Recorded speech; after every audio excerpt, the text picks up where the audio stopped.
I want to make sure I have all of my reference books in order.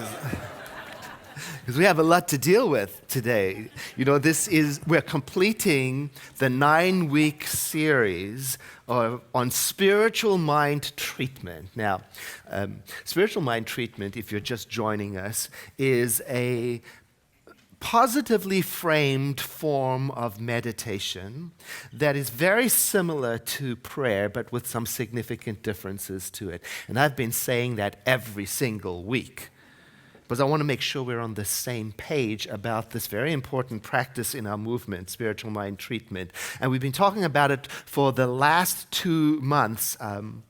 We started talking about the form of it, understanding how it fits together so that when I do it, I know what I'm doing. It makes sense to me. It's not a mystery. And then this month, we've been talking about the feeling inside a spiritual mind treatment, how important it is that it's authentic, that it's real for me, that I understand the words that I'm using and what I'm doing. That's what we've been doing. And you can catch up because all of the videos and audio are available in our website. And if you want to learn more about the science of mind behind all of this, you're invited to that free class you heard announced a moment ago on Wednesday evening. It's open to anyone, and there's no fee for it. 7 p.m., and we'll be using Dr. Ernest Holmes' very first book. He wrote this when he was a young man, so it's very feisty and opinionated. And this is a new edition. It's updated and gender neutral, which makes it really wonderful to read. So that's what's going on Wednesday evenings. Now, this final week's topic is set loose your consciousness. Set it free. And here's what it's all about. In addition to everything we've learned about spiritual mind treatment, which is also called affirmative prayer, in addition to learning that you've got to know what your purpose is, you've got to understand your intention when you do this work, we also learned that you've got to know that it's not about manipulating people and the world around you. You've got to know that at its heart is about seeing things rightly, spiritually speaking.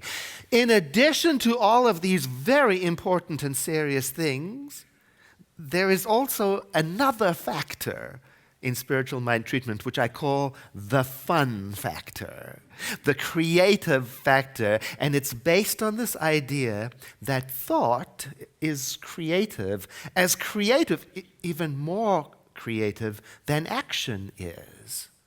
Now, we've studied that in the past. We've talked about the power of intentions. We've talked about the power of beliefs. We've talked about the power of mind. We've read what the Master, Jesus of Nazareth, had to say about it is done unto us according to our belief, according to what we have faith in. We heard from Don Miguel Ruiz and the Ruiz family about the importance of being impeccable with your words because of the power that words have to heal or to harm according to the intent, according to the thought that is behind them. So when we are talking about the power behind thoughts, we are not introducing some new idea that was thought up yesterday.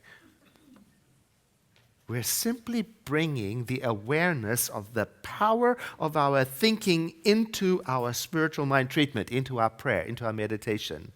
We want to understand that the words and the thoughts that we use are important. So we want to be accurate with our thinking and our words. We want to be authentic and sincere.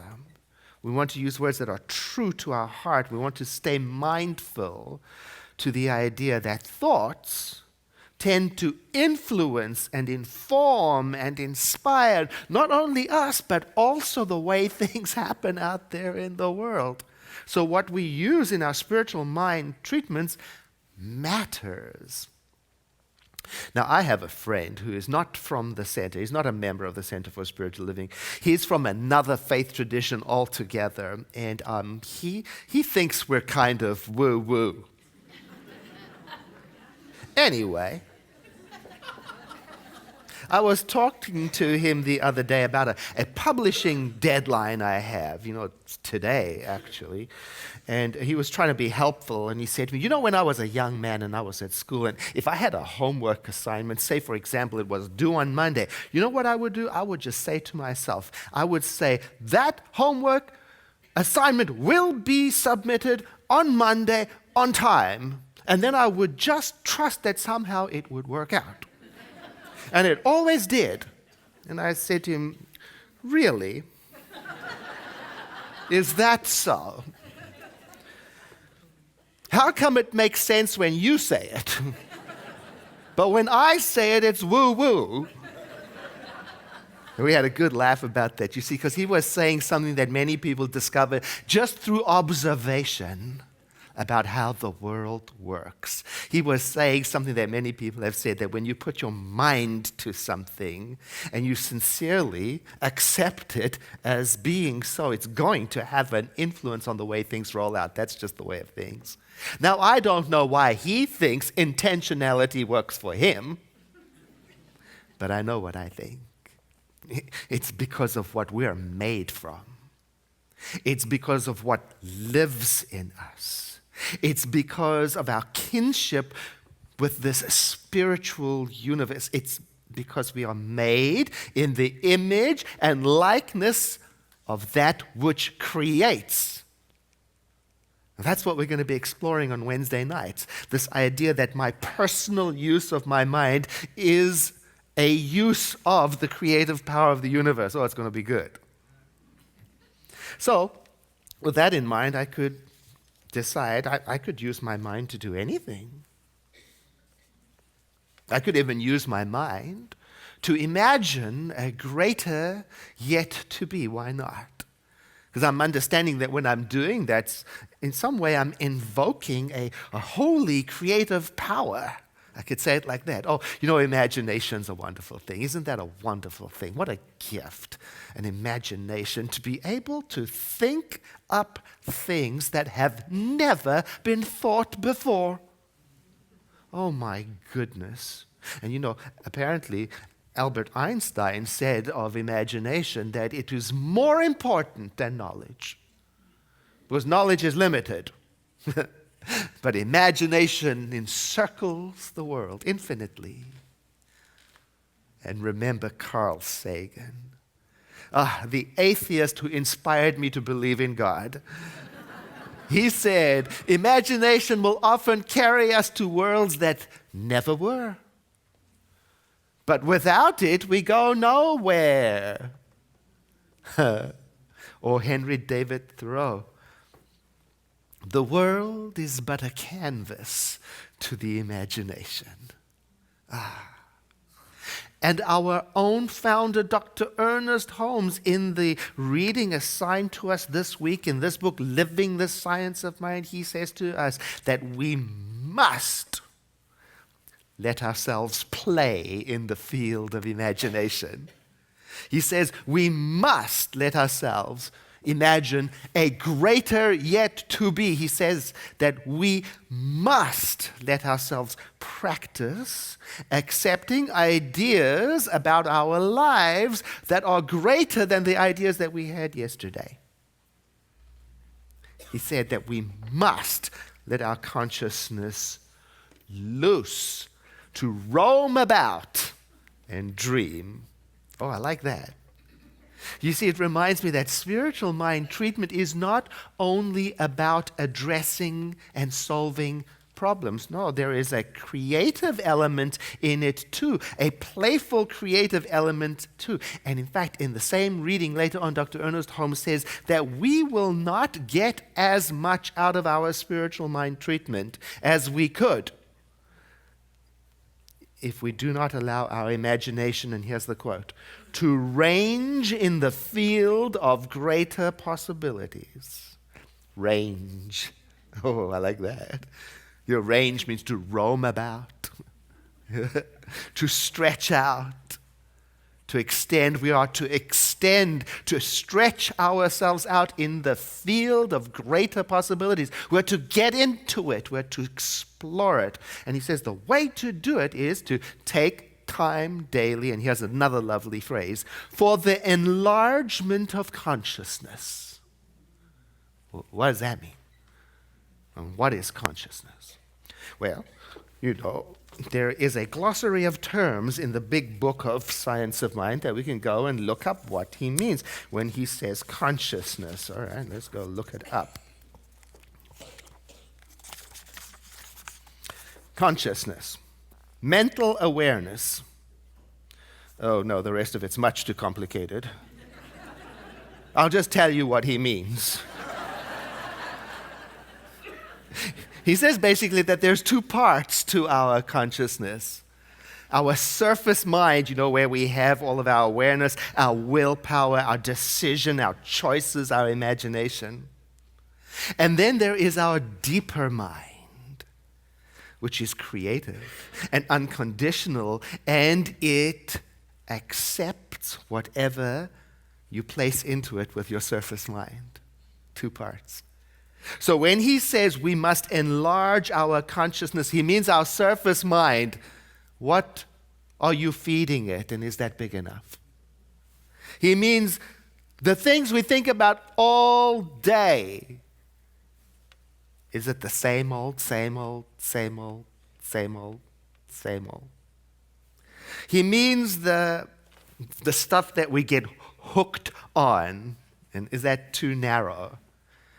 He means that's the place where we are to get bigger and to use your imagination to get bigger, because your deeper mind will follow where you go. So, we're invited to take more risks in there and dare to imagine a life in which Republicans and Democrats talk to each other with genuine respect. No, with love, as citizens of the same nation, united in interest but different opinions. Or dare to imagine a world in which the homelessness in Santa Rosa is resolved efficiently, quickly, with love, with compassion. Or dare to imagine a world in which the wasted excess of food in the United States of America is given to the hungry with respect and love. Or imagine a world in which relationships are formed and dissolved with mutual respect and kindness and love. Or imagine a world in which forgiveness is the norm. Or imagine a world, well, it's your imagination. So let it roam about. Get risky. Get audacious. Get big, not petty. Large. And we can and ought to take advice from Alice in Wonderland, who said, "But I nearly forgot. You must close your eyes, otherwise you won't see anything." You hear that? Oh, you and I cannot take our cues from the world out there for what it means spiritually. We will be fooled. If you look at what is going on out there, and you will be fooled. Oh, it makes me think, it's not just Ernest Holmes or Alice in Wonderland who said it. Remember Jesus of Nazareth? Judge not by outward appearances. Or Krishna. You cannot see the divine glories with these mortal eyes. You must look with celestial eyes, and you must look beyond the pairs of opposites.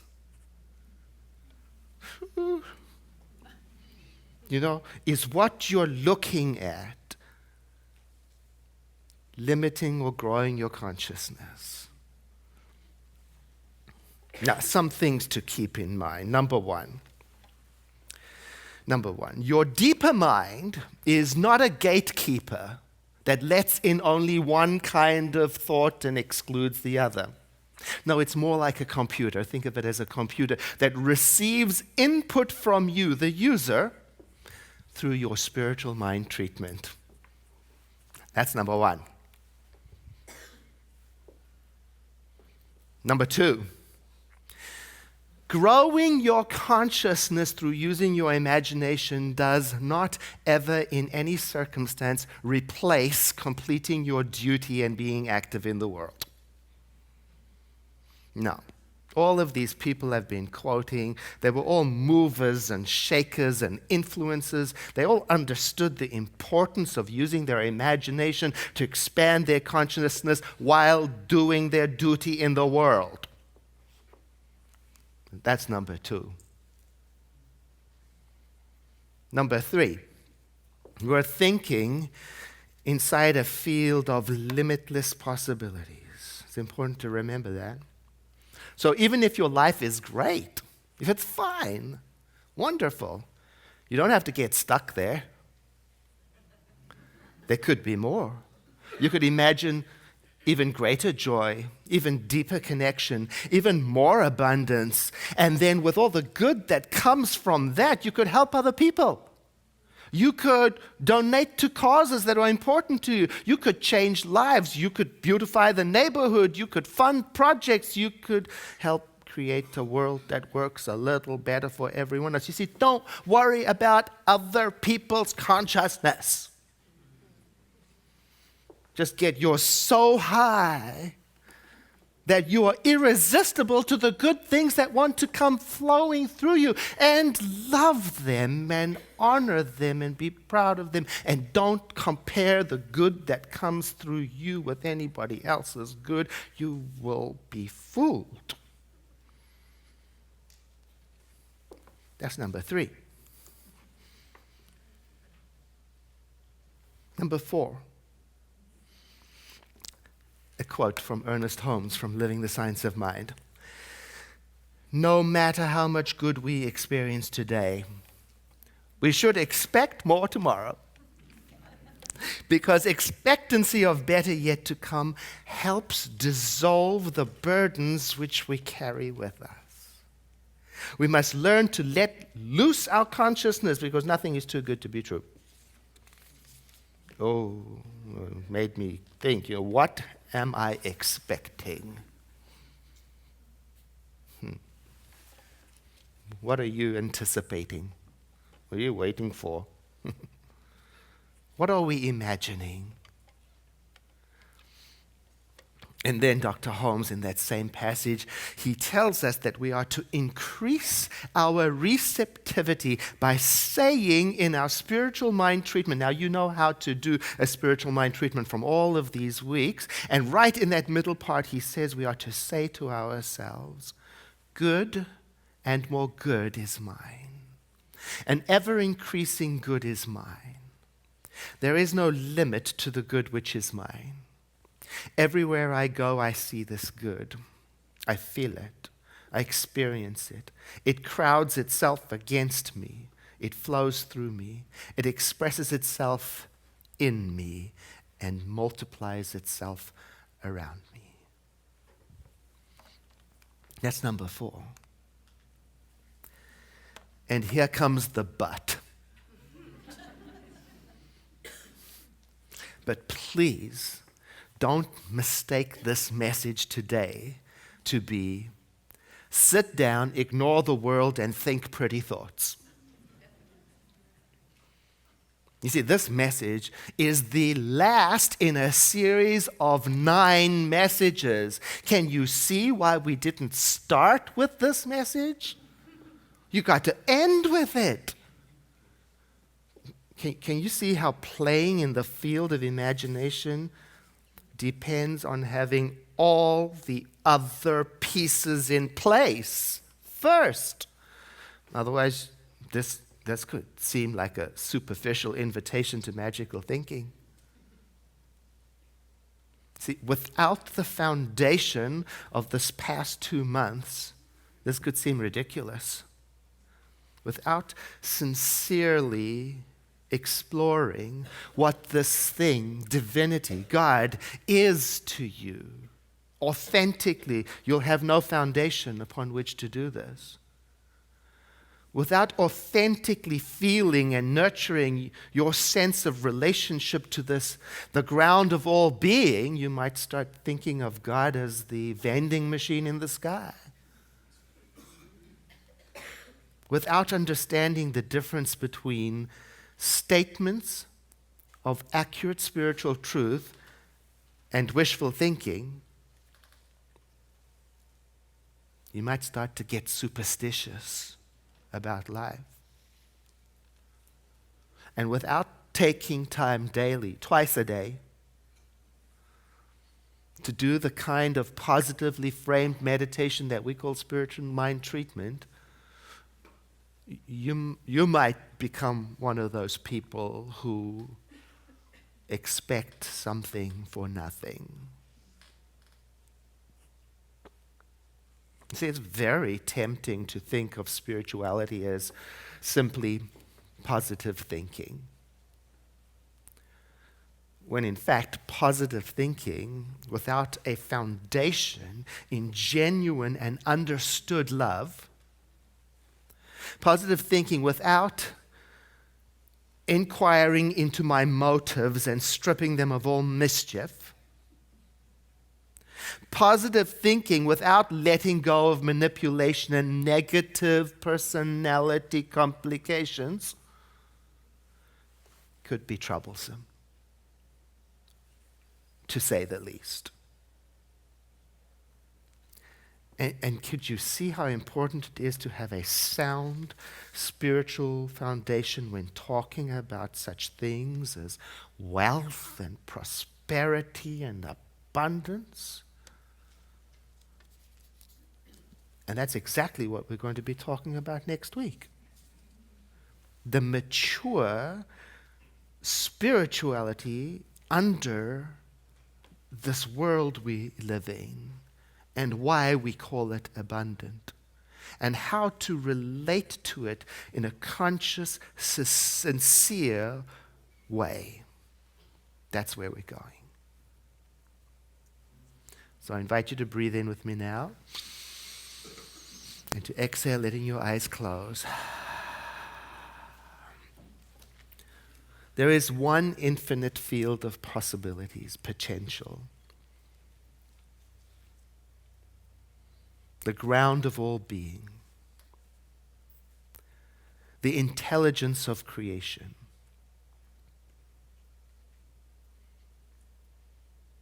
One living Spirit Almighty. And I exist within it, as does everybody in this auditorium. I say my mind is a center of divine activity within the mind of creation, to remind myself that my thinking and my imagination invoke a creative power.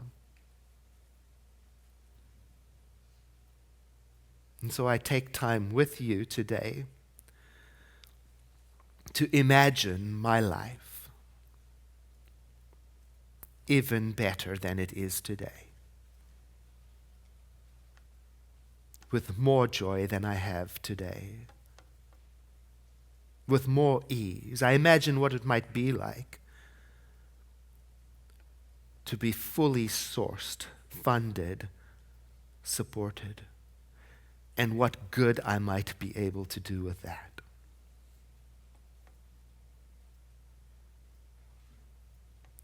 I let myself imagine my nation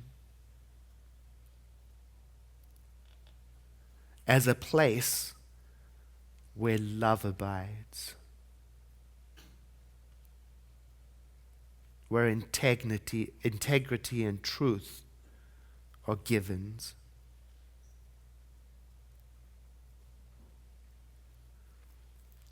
And I remember to trust in the power of my prayer.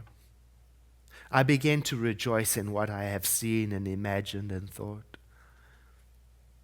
It fills me with hope and gladness. I know not how or why I should expect it, but I do. And so I remember to hold this all lightly and to release this, my word of prayer, into that aspect of the divine we call the law, that which receives and goes about working out that which we have envisioned. And together we say, and so it is.